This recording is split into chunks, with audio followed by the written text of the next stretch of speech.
RJD में बड़ी meeting हुई, रेखा गुप्ता जीतेंगी, क्या बोले हैं निकलकर लोग, बड़ा बयान दे दिया है। आरजेडी में मीटिंग के बाद से बयान आने लगे हैं। देखिए क्या कुछ डिसाइड हुआ, ये आपको सुनना चाहिए कि क्या कुछ आरजेडी में डिसाइड हुआ है। दर्शकों, बड़ी बात आरजेडी के नेता ने कही है, सुनिए क्या कुछ कह रहे हैं।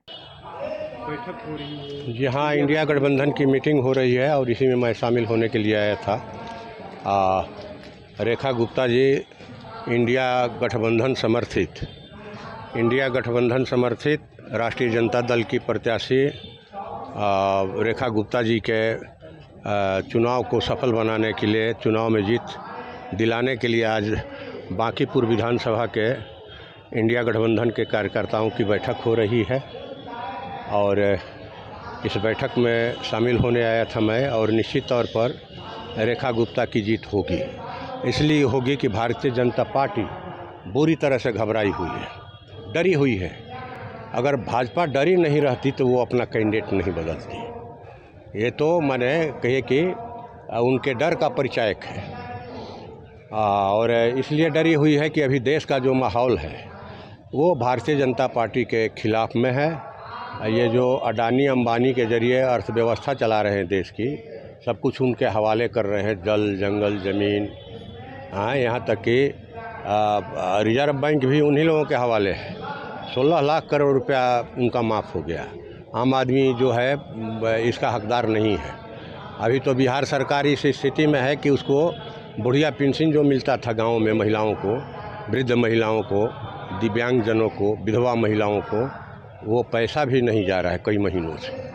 ठीक ना, तो हम इसीलिए आए थे, जीत होगी और हम लोगों की जीत बिल्कुल है एकजुट, एकदम पूरी तरह से। जिसका उदाहरण अभी मिला, जो भोजपुर का निकाय का चुनाव हुआ, भोजपुर बक्सर का, उसमें इंडिया गठबंधन के जो समर्थित उम्मीदवार थे राष्ट्रीय जनता दल के साथी सोनू राय जी, उनकी भारी वोटों से जीत हुई। लेकिन बीजेपी ने जो उम्मीदवार बदला है तो 12 वर्ष की आयु से ही बीजेपी के सदस्य बन गए थे। तो देखिए, ये महत्व तो नहीं रखता कि माने कौन कितना दिन से राजनीति कर रहा है।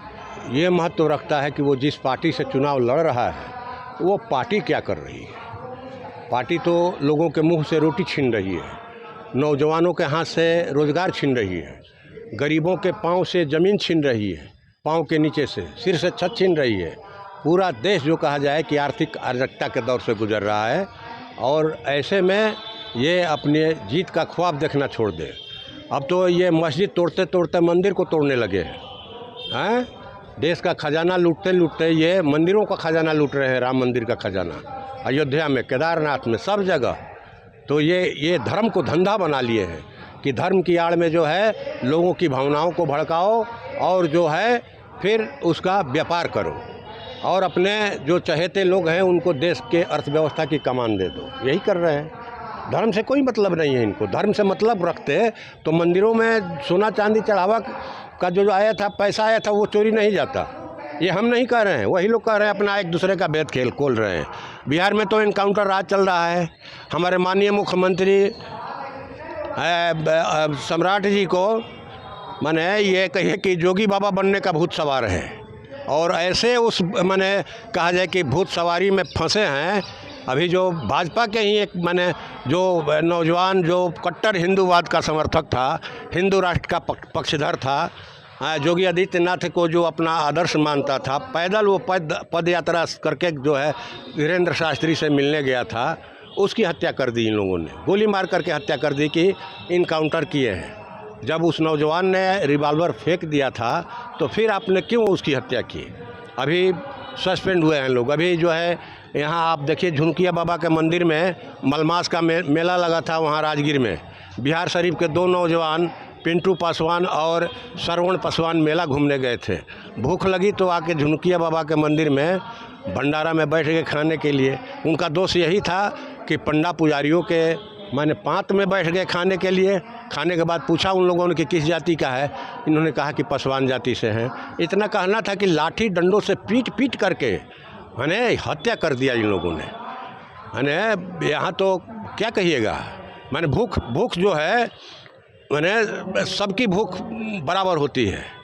ना वो हिंदू देखता है, ना मुसलमान देखती है भूत, ना बैकवर्ड देखती है, ना फॉरवर्ड, ना कोई जात पात नहीं देखती। भूख भूख है। उन नौजवानों का कसूर यही था कि वो भूखे थे और जा कर के मिलने से क्या होता है, मिलने से क्या होता है। मिलने मैं भी गया था, मैं भी मिला और आ कर के हम लोगों ने कार्यक्रम किया। अपने पार्टी के बैनर से कार्यक्रम करावे जिला मुख्यालयों पर कि ये गलत किया है। पंडा पुजारियों ने झुनकी बाबा के मंदिर, झुनकिया बाबा के मंदिर में लड़के की बहन ने कहा, श्रवण पासवान की बहन ने, कि वहाँ दारू का, वहाँ गंजा हीरोइन का अवैध कारोबार होता है। इलाके के जो छटे हुए अपराधी हैं, जो फरार हैं, वारंटे हैं, वहाँ जा कर के मैंने शरण लेते हैं। हाँ, कहा कि वहाँ पर छापामारी करवाइए। इतने ये स्वच्छ प्रशासन के माने ये हैं आप, माने समर्थक हैं, तो आप करवाइए ना भाई। जो मेन पुजारी था, जिसने जो दाढ़ी वाला मार मार करके माने पूरा बांस लगा करके नीचे ऊपर से ऊँधा परख करके हुमच रहा था, क्या तमाशा है भाई। ये लोग माने पुजारी हैं, ये धर्म के रक्षक हैं। धर्म का रक्षक इतना माने क्रूर होता है, इतना कहा जाए कि निर्दयी होता है, अत्याचारी होता है, हैं। ये तमाशा चल रहा है बिहार में, पूरे देश में। इसलिए अभी 15 दिनों से वहाँ करीब लगभग 15 दिनों से जंतर मंतर पर केंद्रीय शिक्षा मंत्री धर्मेंद्र प्रधान जी के इस्तीफे के लिए सोनम वांगचुक जी, जो देश के माने कहिए कि नामी गिरामी पर्यावरणविद हैं, साइंटिस्ट हैं, जिन्होंने भारतीय फ़ौज के लिए कई तरह के आविष्कार किए, लद्दाख के माने सर्दियों में उनको गर्मी देने के लिए, पानी के लिए, वो बैठे हैं अनशन पर।